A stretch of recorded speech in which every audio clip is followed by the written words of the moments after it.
An elderly man is denied boarding a flight.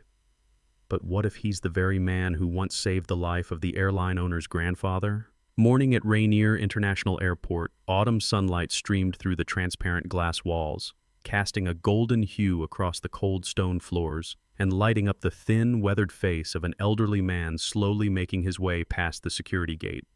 Thomas Granger, 82 years old, once a communications officer in the Korean War, now stood with a frail frame, a dark wooden cane, and a worn-out jacket whose shoulders bore the faded shine of silver medals. Beneath his soft-brimmed cap, his eyes still held the calm gaze of someone who had survived the battlefield. He didn't speak much of the past, nor did he complain about the present. Today, he wasn't flying for leisure or to visit family, but to reach Seattle, the site of a final ceremony honoring his former military unit. His comrades, if still alive, would likely arrive just as he did, quietly carrying the blood-stained memories of war into the folds of history. Thomas handed his ticket to the airline staff, a young woman with a polished appearance and a mechanical smile. But as her eyes flicked over the ticket, she hesitated, glancing quickly from his name to his faded jacket, and immediately changed her tone. "I'm sorry, sir, this ticket is no longer valid. Seat C14A has already been reassigned." Thomas furrowed his brow, not angry but clearly confused. "I booked it a month ago, window seat in economy class." The staff member, her name tag read Lacey, rolled her eyes, scanned the barcode again, and said firmly, "Our system shows this ticket is void. Perhaps there was an error during booking. I'm sorry for the inconvenience. Please wait over there, and someone from support will assist you shortly." Those polite words, in reality, formed an invisible barrier that pushed him aside while the stream of passengers rushed past the boarding gate, paying no mind to the elderly veteran standing silently off to the side. Not far away, a man in a black hoodie and jeans leaned against a stone pillar, watching every detail unfold at the check-in counter. He looked no different from an average traveler, holding a phone in one hand with earphones draped loosely around his neck. But no one knew that this man was Elijah Hartwell, CEO of Blue Star Air, on an undercover mission to observe his staff and experience service from the customer's perspective. He had seen everything that just happened to Thomas: the cold dismissal, the impatient glances, and the way the old man was brushed aside like an afterthought. Elijah didn't intervene right away. He simply tilted his head, eyes still fixed on the veteran, and pressed his lips together in silence. In his mind, a quiet certainty stirred, that this wasn't just a technical glitch, but the first sign of something much deeper, a story still hidden, waiting to unfold right here in this seemingly familiar airport. Elijah Hartwell was never the kind of CEO who enjoyed speaking in front of cameras or using social media accounts to promote company culture. In the airline executive circle, he was known as a quiet yet firm leader, someone who had transformed Blue Star Air from a mid-tier domestic carrier into a leading brand through a simple philosophy: always look at everything from the lowest level. He believed that reports and satisfaction scores never told the whole truth. That was why each quarter, Elijah would randomly select an airport, disguise himself as an ordinary passenger, and take a short flight just to observe. Today, his role was that of an IT engineer on a business trip, and everything had gone according to plan, until he saw the elderly soldier being turned away. The moment Lacey whispered to a colleague behind the counter, Elijah caught part of their conversation. "That seat's Ellison's now, and the old guy, just let him wait, showing off those medals like he's some VIP when he's just another economy passenger." The words, though spoken softly, rang in Elijah's ears like a warning bell. He had once believed his staff training system was strict enough that the service protocol had been built on a foundation of respect. But reality was now unfolding in front of him. Something had strayed from the path he had laid out. Thomas still stood in a corner, leaning on his cane that trembled slightly now and then, as if the weight of silence around him was more than it could bear. Passengers nearby either didn't notice or hurried past. Only a small boy, around 8, pointed shyly at Thomas's coat and whispered something to his mother about the medals. The mother quickly pulled the boy away, avoiding Thomas's gaze as if he were a burden to be sidestepped. Elijah approached the counter, maintaining the relaxed posture of any typical traveler. "Excuse me," he said evenly. "Is there an issue with that gentleman?" Lacey flinched slightly but quickly recovered her professional tone. "Yes, That passenger's ticket has an error, nothing serious. We'll sort it out shortly. Elijah tilted his head, his eyes landing on the computer screen before asking, "Does he have a valid ticket?" The agent looked momentarily flustered, her eyes darting left and right before answering curtly, "The system is overloaded, so it's unclear, but it seems the ticket might no longer be valid." Elijah said nothing more, only nodded slightly and walked over to Thomas. "Hello, sir," he said softly. "My name is Eli. If you'd like someone to stand with you for a bit, I'd be glad to keep you company." Thomas looked up, surprised and a little embarrassed, then smiled faintly. "You stand wherever's comfortable, but thank you." Elijah didn't step away. His eyes, which had once analyzed $100 million deals, were now fixed solely on that hunched back and trembling hand. He sensed, this time, his undercover mission wasn't just a routine check. It was a chance to fix something far greater, something lasting. And perhaps it was also time to repay a debt his family had long carried in silence. The boarding gate opened and passengers slowly made their way through the jet bridge with care. Elijah walked just behind Thomas, keeping pace with his steady steps. Under the dim lights of the narrow cabin, Thomas tilted his head slightly to avoid bumping into the cramped seat rows. His seat, the very last row next to the restroom, was the one no one ever wanted. Elijah watched as he bent forward, lifting his worn-out bag onto the overhead bin, then sat down, his breath catching, as if he had just fought a small battle. Suddenly, a soft thud was heard. Thomas's bag slipped and fell to the floor as he lost his balance. Elijah quickly bent down to retrieve it, and as he pulled the zipper closed, his eyes caught something gleaming from the side pocket. A silver medal, worn down by time, engraved with the military insignia and the embossed words, "Valor Beyond Duty, 1951. For a brief moment, the world around Elijah froze. He stared at the object in his hand, his fingers trembling, and a memory surged back like a film in reverse. In his grandfather's living room long ago, Elijah had spent hours watching him polish a medal almost identical to this one. His grandfather, Kenneth Hartwell, was a man of few words, but every time the war came up, he would mention one name and one name only: Granger, the man who pulled me from death's grasp when no one else dared go back. Elijah had been too young then to grasp the weight of life and death behind that story. But now, right here, that medal lay in his hands, and the man behind that seemingly legendary tale was seated just an arm's length away. Elijah tightened his grip on the medal before gently placing it back into the bag, discreetly closing the zipper, and lifting it onto the seat for Thomas. "Thank you, son," the old man said softly, unaware that the person who had just handed him his bag was undergoing a storm of emotion. Elijah nodded, but inside a cascade of questions had begun forming. Could this truly be the hero his grandfather spoke of with such deep gratitude? And if so, how could someone like him be treated as a mere afterthought by the very airline Elijah himself had built? He sat 2 rows behind, eyes fixed on the curved back of Thomas. He needed certainty. A name alone wasn't enough. He had to hear it from Thomas's own lips, to confirm not just the events, but the memories.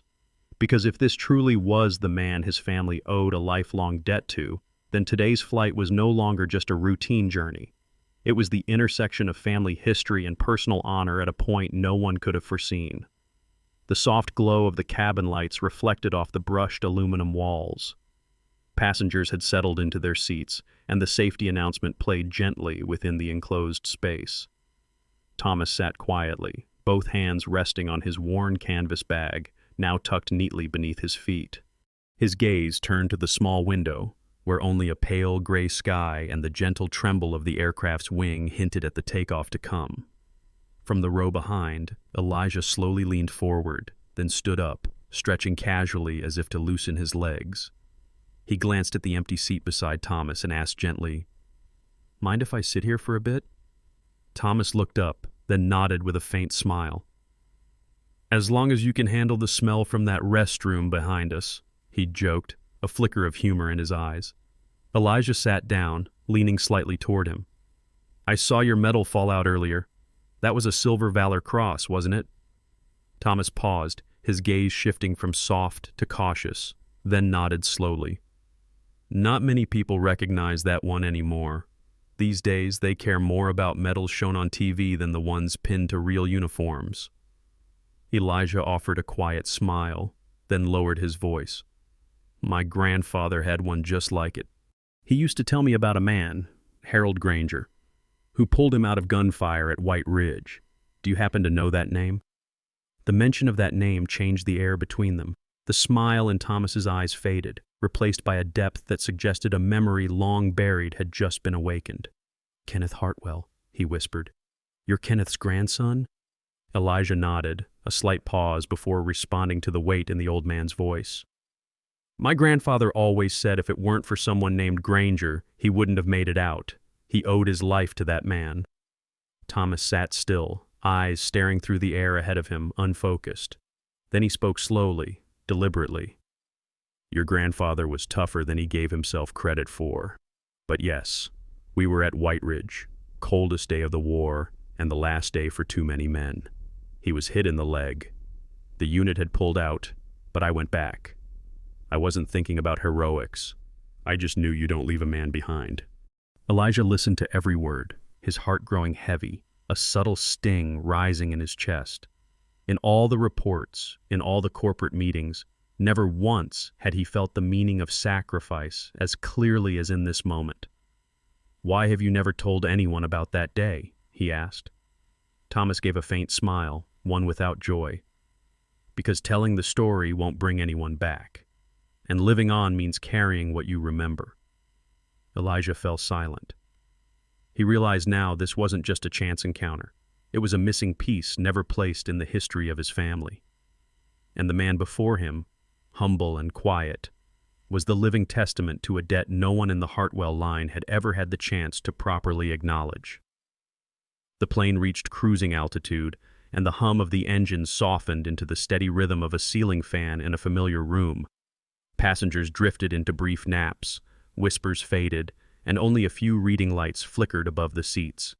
Elijah remained seated beside Thomas, his mind heavy with the weight of everything he had just heard.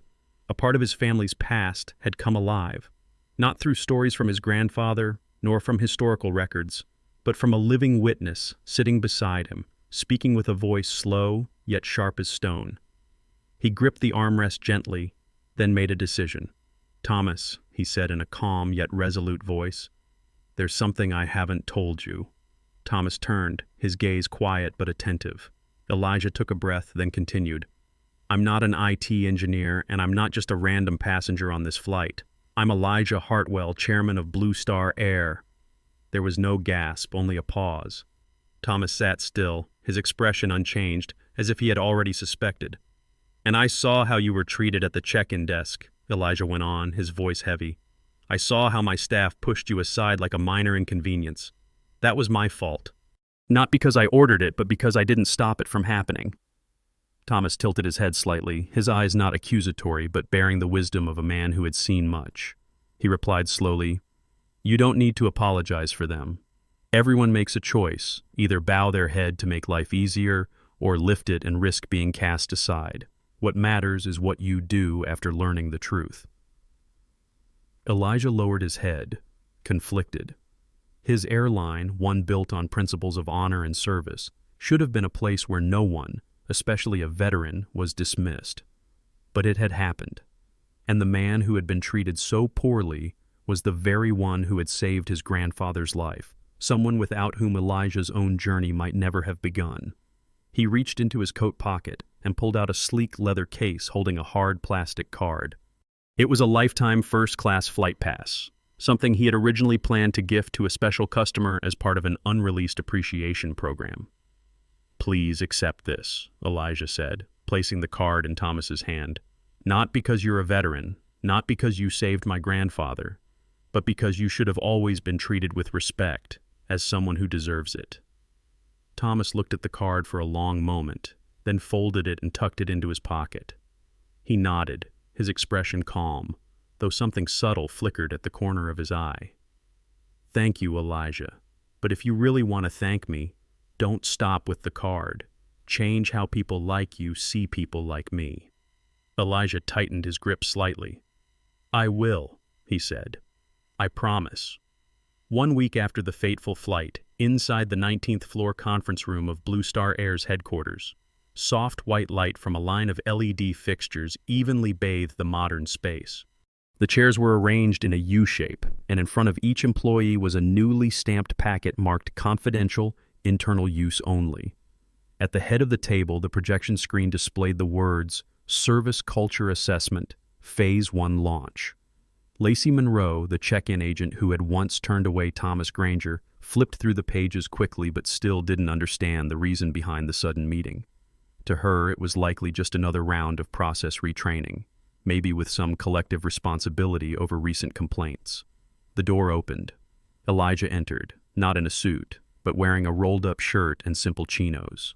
Following him was Thomas Granger, in a dark coat, leaning on a cane, his gait calm but far from weak.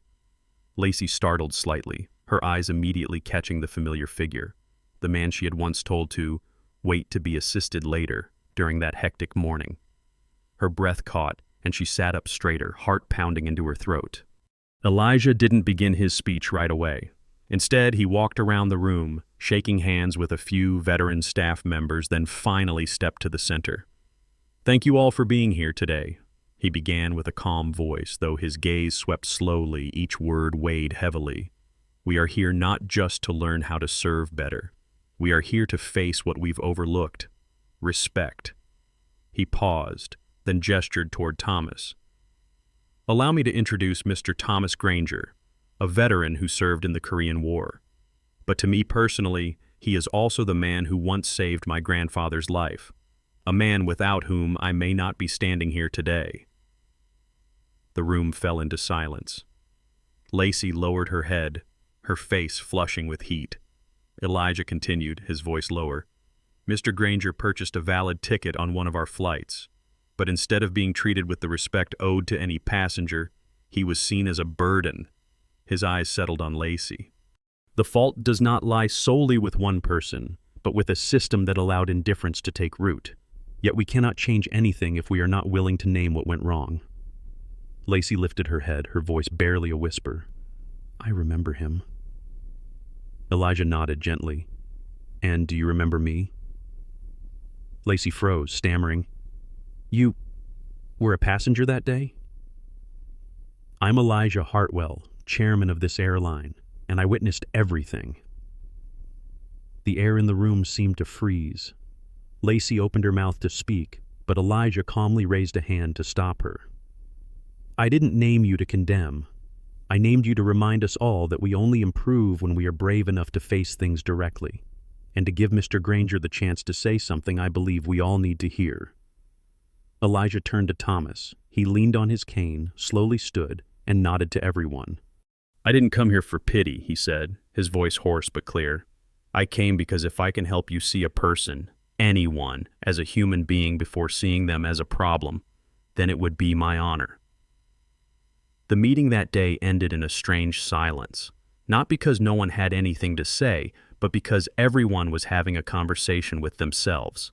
Elijah didn't ask for feedback, didn't issue any direct orders, but what he did, by letting Thomas stand and speak of things no training manual could ever cover, had planted a feeling, hard to name but impossible to shake, in the hearts of every employee. In the days that followed, something changed in the hallways of Blue Star's headquarters. People looked each other in the eyes a little longer, said thank you with more sincerity, and in customer service meetings, no one spoke of satisfaction scores as if they were just abstract numbers anymore. A week later, Elijah called Thomas, his voice filled with respect. Would you be willing to come back? This time, not as a guest. Thomas chuckled softly over the phone. You want me to be a lecturer? Elijah replied gently. I want you to be a storyteller. And so, Thomas's first sharing session took place in a modest space, the company's internal training room, where new hires usually learn about booking systems and complaint resolution procedures. But today, there were no screens, no slide decks, just an old man, a cane, and a worn wooden chair pulled to the center of the room. Thomas didn't use notes. He spoke from memory, of muddy roads in Pyongyang, of nights frozen to the bone at White Ridge, of burying unnamed comrades. He didn't dramatize nor glorify his deeds. He simply recounted, like a man remembering old friends, those who never came back. "I never saw myself as a hero," he said. "I was just a soldier who did what needed to be done. And what I needed most after the war was to be treated like a normal person, not a burden, not a symbol, just a man with a life still going on." In the audience, more than a few people quietly wiped their eyes. There was a young employee, barely 20, born into peace, but as she listened, her eyes seemed to glimpse another generation, one the country once leaned on, yet too easily forgot. After the session, Elijah approached Thomas and handed him a packet, the official plan for a new initiative called Wings of Honor, an internal program to train all Blue Star employees on the history, dignity, and specific ways to serve veterans with genuine respect. Thomas held the packet, reading each line carefully.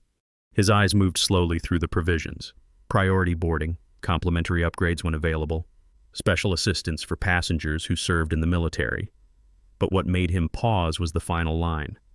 "This program is launched from a story never told, and now it is time to listen." He looked up at Elijah. "You're really doing this?" Elijah nodded. "For you, for everyone like you, we've never truly seen." Thomas said nothing more, but in his eyes, dimmed by time, a certain light had returned, not from triumph, but from finally being understood. 2 months after Thomas Granger's first storytelling session, in a quiet hangar behind Rainier International Airport, a small group gathered for a private ceremony that had never been publicly announced. There was no red carpet, no media spotlight, only airline staff, a few local veterans, and those invited for one reason alone. They had witnessed or been a part of a change.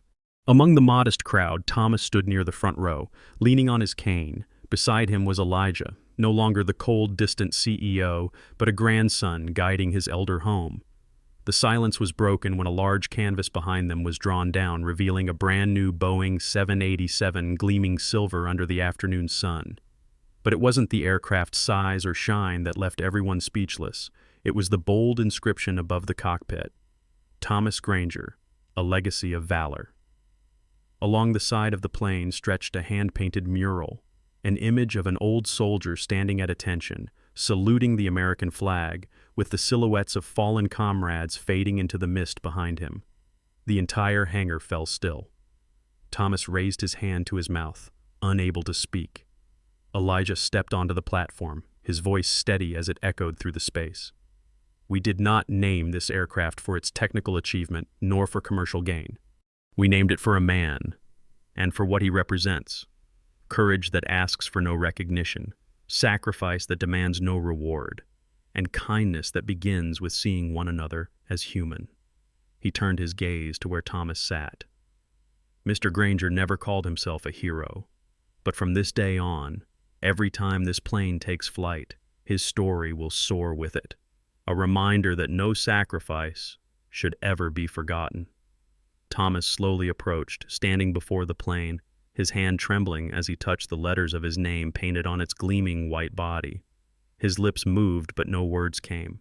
Finally, he turned to Elijah and whispered, "I thought I had lived long enough not to be surprised. But today, you've made me believe that some gifts aren't to repay a debt, but to restore dignity." Elijah gripped his hand. "This is what you should have received a long time ago." Nearby, Lacey, the one who once made a mistake, now stood as one of the leaders of the Wings of Honor initiative, helping to train new employees. She stepped forward and looked at him with sincere gratitude. "Thank you for giving me a chance to make things right." Thomas nodded. Better to learn late than never at all. The aircraft bearing his name took off on its inaugural journey, carrying veterans and their families to a national reunion. At 35,000 feet, a passenger near the window smiled as he saw the familiar name glinting under the sun-drenched wing. And on the ground, Elijah stood beside Lacey, eyes following the plane as it disappeared into the sky. He said quietly, "This isn't the end." Lacey nodded. "It's the beginning of a promise that no soldier would ever again be treated as invisible, and no passenger forgotten within a system once too busy to care. Respect does not begin with titles or appearances, but with our willingness to look back at the past to change the present. The story of Thomas Granger reminds us that sometimes one timely act of kindness can create an enduring legacy. If you believe that every person deserves to be heard and valued, don't forget to like and subscribe to help share these values, and leave a comment with the phrase "never forgotten" if this story touched you.